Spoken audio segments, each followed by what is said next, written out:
Hi friends, welcome back to Suvu's kitchen. നമ്മളിന്ന് ചെയ്യുന്നത് വെള്ളക്കടല വെച്ചിട്ടുള്ള ഒരു സ്പെഷ്യൽ റെസിപ്പിയാണ് കേട്ടോ. ഇൻഗ്രീഡിയൻസ് എന്ന് പറഞ്ഞാൽ വളരെ കുറച്ച് ഇൻഗ്രീഡിയൻസ് മാത്രം ഉപയോഗിച്ച് പെട്ടെന്ന് ചെയ്തെടുക്കുന്ന ഒരു ടേസ്റ്റി റെസിപ്പിയാണ്. ഇത് വെള്ളക്കടല വെച്ചിട്ടുള്ള ഒരു സ്പെഷ്യൽ റോസ്റ്റാണ് കേട്ടോ. അപ്പോൾ ജോലിക്കൊക്കെ പോകുന്നവർക്ക് വളരെ ക്വിക്കായിട്ടും ടേസ്റ്റി ആയിട്ടും ചെയ്തെടുക്കാവുന്ന ഒരു റെസിപ്പിയാണ്. അപ്പോൾ റെസിപ്പിയിലേക്ക് കടക്കുന്നതിന് മുന്നായിട്ട് വീഡിയോ ഇഷ്ടപ്പെടുകയാണെങ്കിൽ ലൈക്ക് ചെയ്യാനും സബ്സ്ക്രൈബ് ചെയ്യാനും മറക്കരുത് കേട്ടോ. അപ്പം നമ്മളുടെ വളരെ കുറച്ച് ഇൻഗ്രീഡിയൻസ് ഉപയോഗിച്ച് തയ്യാറാക്കുന്ന ഈ വെള്ളക്കടല റോസ്റ്റ് ഉണ്ടാക്കുന്നതിന് വേണ്ടി ആദ്യം തന്നെ 2 കപ്പ് കടല എടുത്ത് ഞാനൊന്ന് ഓവർനൈറ്റ് സോക്ക് ചെയ്തതാണ് കേട്ടോ. അതായത് ഒരു 7-8 മണിക്കൂർ നന്നായിട്ട് കുതിർത്തിയെടുക്കുക. എന്നിട്ട് ഇതൊന്ന് കുക്കറിലേക്ക് മാറ്റി കൊടുക്കുകയാണേ. അതിനുശേഷം നമുക്കിതിലേക്ക് ആവശ്യത്തിനുള്ള ഉപ്പ് കൂടി ചേർത്ത് കൊടുക്കാം.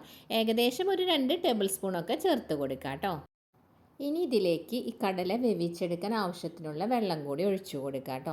ഞാനിവിടെ ഏകദേശം ഒരു 3 കപ്പ് വെള്ളമാണ് ചേർത്ത് കൊടുക്കുന്നത്. ഇതും കൂടെ ചേർത്ത് ഈ കുക്കർ അടച്ച് വെച്ച് നമുക്കൊരു 7-8 വിസിൽ വരുന്നത് വരയ്ക്കും നന്നായിട്ടങ്ങ് വേവിച്ചെടുക്കാം കേട്ടോ. ഇപ്പം നമ്മളുടെ കടലയൊക്കെ വെന്ത് വന്നിട്ടുണ്ട് കേട്ടോ. അതിനുശേഷം നമ്മളൊരു പാൻ അടുപ്പിൽ വെച്ച് ചൂടായപ്പോൾ അതിലേക്ക് ഒരു 2 ടേബിൾ സ്പൂൺ വെളിച്ചെണ്ണയാണ് ചേർത്ത് കൊടുക്കുന്നത്. വെളിച്ചെണ്ണ ഒന്ന് ചൂടായി വരുന്ന സമയത്ത് ഇതിലേക്ക് 1 ടീസ്പൂൺ കടുക് ഇട്ട് കൊടുക്കുക. ആ കടുകൊന്ന് പൊട്ടി വരുന്ന സമയത്ത് 2-3 വറ്റൽമുളകും കൂടെ ചേർത്ത് ഒന്ന് ഇളക്കി കൊടുക്കുക കേട്ടോ. അതിനുശേഷം നമുക്കിതിലേക്ക് കുറച്ച് വേപ്പില കൂടി, അതായത് 1-2 തണ്ട് വേപ്പില കൂടെ ചേർത്ത് ഒന്ന് നന്നായിട്ട് മിക്സ് ചെയ്ത് കൊടുക്കാം. ശേഷം നമ്മൾ ഇതിലേക്ക് ചേർത്ത് കൊടുക്കുന്നത് 4 വലിയ സവോള എടുത്ത് നീളത്തിൽ കനം കുറച്ചരിഞ്ഞതാണ് ചേർത്ത് കൊടുക്കുന്നത്. ഇപ്പം നിങ്ങൾ എടുക്കുന്ന സവോള ചെറുതാണെങ്കിൽ ഒരു 5 എണ്ണമൊക്കെ എടുക്കാം കേട്ടോ. അപ്പം നമ്മൾ 2 കപ്പ് കടലയ്ക്ക് ഈ 4 സവോള ഒരു കറക്റ്റ് പാകമാണ്. അപ്പം ഇതും കൂടെ ചേർത്ത് നന്നായിട്ടങ്ങ് നമുക്ക് വഴറ്റി കൊടുക്കാം. നല്ല റെഡിഷ് കളർ ആവുന്നത് വരയ്ക്കും തന്നെ വഴറ്റിയെടുക്കണം. ഈ സവോള പെട്ടെന്ന് വഴറ്റിയെടുക്കാൻ വേണ്ടി നമുക്കിതിലേക്ക് കുറച്ച് ഉപ്പ് കൂടെ ചേർത്ത് കൊടുക്കാം കേട്ടോ. നമ്മൾ നേരത്തെ കടല വേവിക്കുമ്പോൾ അതിലേക്ക് ഉപ്പ് ചേർത്തിട്ടാണ് വേവിച്ചെടുത്തത്. അതുകൊണ്ട് തന്നെ ഈ സവോളയിലേക്ക് ഉപ്പ് ചേർക്കുമ്പോൾ ഒരല്പം മാത്രം ചേർത്താൽ മതിയാവും കേട്ടോ. 1 ടീസ്പൂണൊക്കെ ചേർത്താൽ മതിയാവും. എന്നിട്ട് ഇത് നന്നായിട്ടൊന്ന് വഴറ്റിയെടുക്കുക. നല്ല റെഡിഷ് കളർ ആവുന്നത് വരയ്ക്കും തന്നെ നന്നായിട്ട് വഴറ്റിക്കൊടുക്കണേ. ഇപ്പോൾ നമ്മളുടെ സവോളയൊക്കെ ഇവിടെ നല്ല റെഡിഷ് കളറിലേക്ക് വന്നിട്ടുണ്ട്. ഇനി നമ്മൾ ഇതിലേക്ക് 1/2 ടീസ്പൂൺ മഞ്ഞൾപ്പൊടിയും പിന്നെ 1.5 ടേബിൾ സ്പൂൺ കാശ്മീരി ചില്ലി പൗഡറും 1/2 ടേബിൾ സ്പൂൺ നോർമൽ ചില്ലി പൗഡറും കൂടി മിക്സ് ചെയ്തതാണ് ഞാനിപ്പോൾ ഇവിടെ ചേർത്ത് കൊടുക്കുന്നത്. ഇതും കൂടെ ചേർക്കുക. ഇതിനോടൊപ്പം തന്നെ 1 ടീസ്പൂൺ ഗരം മസാല പൗഡറും കൂടി ചേർത്ത് കൊടുക്കുന്നുണ്ട് കേട്ടോ. ഇത്രയും പൊടികളായിട്ട് നമ്മൾ ചേർക്കുന്നുള്ളൂ.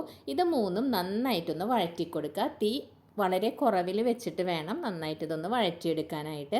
അല്ലെങ്കിൽ പെട്ടെന്ന് തന്നെ ഈ പൊടികൾ കരിഞ്ഞു പോകാൻ സാധ്യതയുണ്ട്.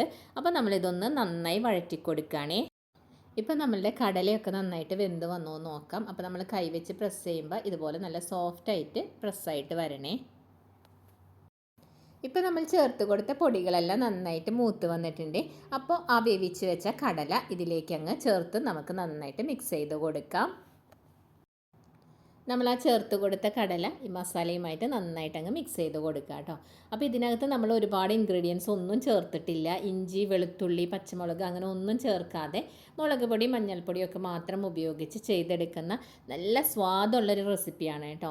ഇതിനകത്ത് ഇതിൻ്റെ സ്വാദ് കൂട്ടാൻ വേണ്ടി നമ്മളൊരു സ്പെഷ്യൽ ഇൻഗ്രീഡിയൻസ് കൂടെ ചേർത്ത് കൊടുക്കുന്നുണ്ട്. അത് ചെറുനാരങ്ങ നീരാണ്. 1.5 ടേബിൾ സ്പൂൺ ചെറുനാരങ്ങ നീരും കൂടെ ചേർത്ത് ഇത് നന്നായിട്ട് മിക്സ് ചെയ്ത് കൊടുക്കുക കേട്ടോ.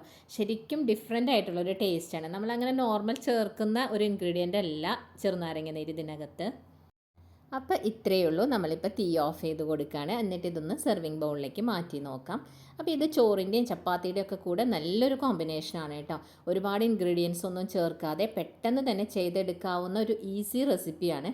അതുമാത്രമല്ല ടേസ്റ്റിൻ്റെ കാര്യത്തിലാണെങ്കിൽ ഒരു കോംപ്രമൈസും ഇല്ല കേട്ടോ. സൂപ്പർ ടേസ്റ്റാണ്. എല്ലാവരും ഒന്ന് ട്രൈ ചെയ്ത് നോക്കണം. എന്നിട്ട് വീഡിയോ ഇഷ്ടപ്പെടുകയാണെങ്കിൽ ലൈക്ക് ചെയ്യാനും സബ്സ്ക്രൈബ് ചെയ്യാനും മറക്കരുത് കേട്ടോ. അടുത്ത പുതിയൊരു വീഡിയോയുമായി കാണുന്നവരേക്കും ബൈ.